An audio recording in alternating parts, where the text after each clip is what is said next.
Muito bem, já de volta. Hoje, especial, café com leite, porque nós vamos aproveitar a vinda de um jurista, podemos chamar assim, de um advogado e de um professor dessa área, um especialista, digamos assim, para falar sobre lei seca, crimes de trânsito, consequências, não é isso?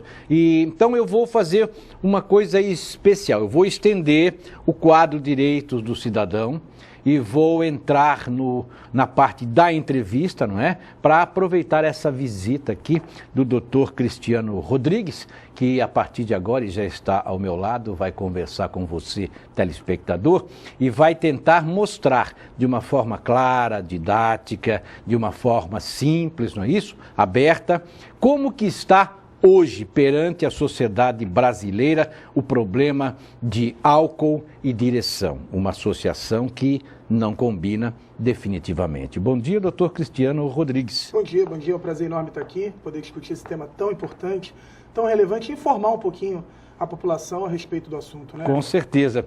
Doutor Cristiano é um advogado carioca, não é isso mesmo? Sim. E ninguém mais especialista do que quem vive numa grande cidade como é o Rio de Janeiro. Doutor Cristiano, como é que o senhor está enxergando hoje o problema, se é que podemos chamar assim, da associação álcool e direção? O problema da associação álcool e direção, a gente já sabe, no sentido lato puro da palavra, é algo que não combina mesmo, como você bem falou no início da nossa entrevista.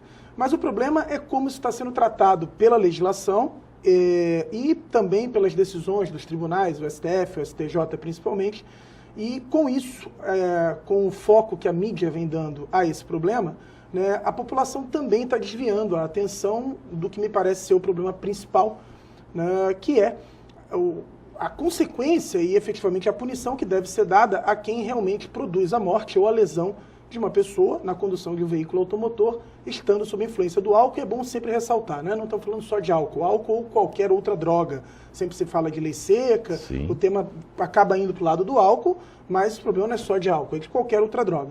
Então me parece que hoje o grande problema é esse desvio de foco, tanto da legislação, né? As discussões todas hoje estão em torno do problema do artigo 306 do Código de Trânsito, que é o tal artigo da lei seca, do bafômetro, de se pode dirigir ou não pode, com influência, tendo ingerido álcool, quanto de álcool, né?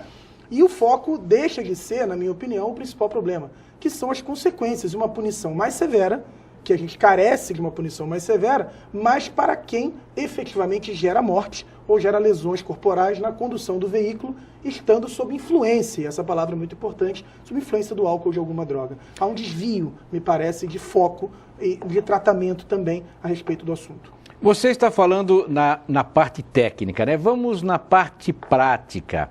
A população sabe que não pode fazer uso de álcool ou qualquer outra droga, como você mesmo disse, e dirigir, porque ela vai estar com os seus sentidos afetados. Hoje a lei pune quem faz isso ou a lei deixa a desejar? Não, a lei pune, e é esse o problema. Houve uma mudança no Código de Trânsito, onde o termo sob influência da substância alcoólica ou droga foi retirado. Sob influência saiu. Sim. E entrou o parâmetro 0,6, né, de álcool no sangue, o que corresponde a metade desse valor no que tange ao bafômetro, né, pelas medidas, pelos parâmetros. Então hoje, sim, se pune, né, o cidadão que conduz o veículo, né, tendo ingerido essa quantidade de álcool, que já saliento é algo em torno de 2 chopes ou uma lata de cerveja ou um pouco mais do que meia taça de vinho, já estaria transgredindo o artigo 306 do Código de Trânsito, tendo uma punição criminal referente a isso. O problema é que esse parâmetro é muito pequeno, evidentemente, meia taça de vinho ou uma lata de cerveja, e gera uma sanção criminal que hoje independe da influência dessa quantidade de álcool na maneira de conduzir. Sim, quem ingere drogas ou álcool, principalmente o álcool, que é o foco da discussão, tem seus reflexos afetados.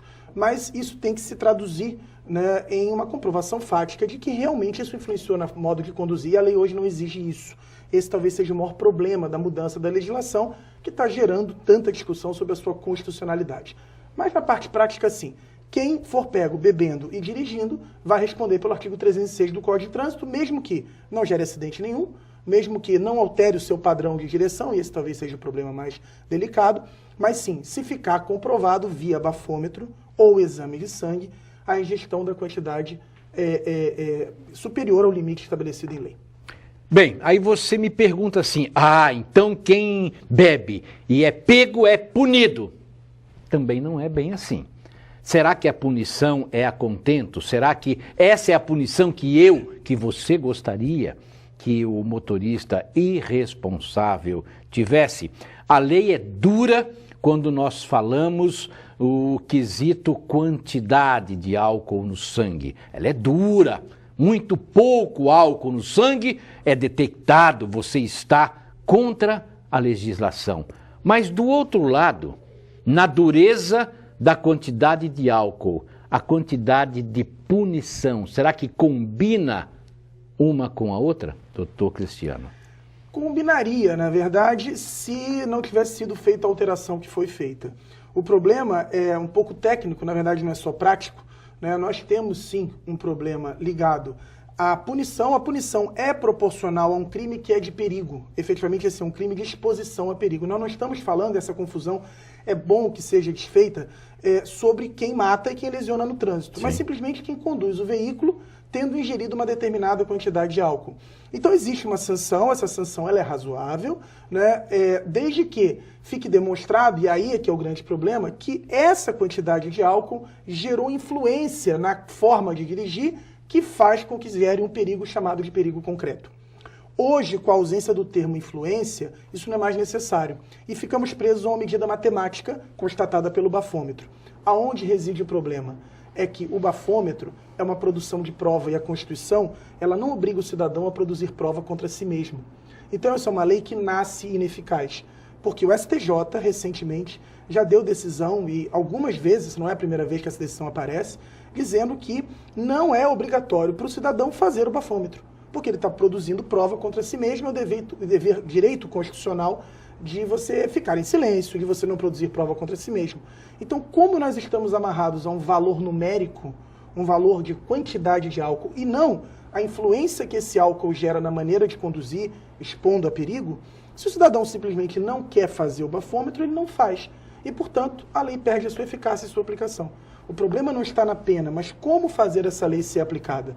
Não tendo só um parâmetro numérico, mas tendo, e isso é o problema do texto de lei, uma constatação da influência, porque aí ficaríamos livres desse parâmetro numérico, simplesmente, e dessa obrigatoriedade do bafômetro, que já está definida pelo STF, pelo STJ, que precisa se ter o bafômetro para que se constate o crime. E o cidadão não é obrigado a fazê-lo. E aí é o contrassenso. Daqui a pouquinho, no próximo bloco, eu continuo a conversa com o Dr. Cristiano Rodrigues. Me aguardem.